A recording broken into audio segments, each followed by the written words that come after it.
Nga. Kahapon, na-try na natin ang isang buong saging na nilagang saba. Ngayon, ito, itatry natin, kalahati lang. At check natin kung ano ang magiging increase o spike ng ating blood sugar sa kalahati lang na nilagang saging na saba. Bago natin kainin to, i-check na muna natin ang baseline ng ating blood sugar.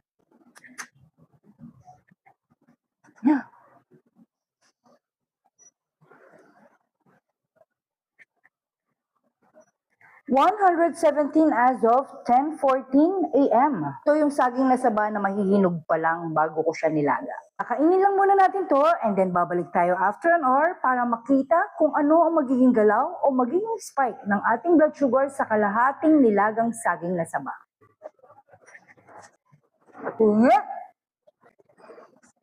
Again, tubig lang ulit tayo for our drinks.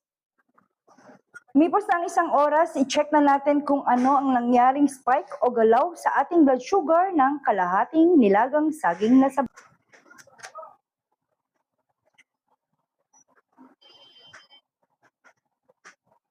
$126 as of 11:16 a.m. 9 to 10 milligrams per deciliter ang naging increase ng ating blood sugar sa kalahating nilagang saging na saba. So, ang ibig sabihin lang nito, hindi talaga natin pwedeng gawing panghimagas ang saging na saba, maging hilaw man siya o nilaga.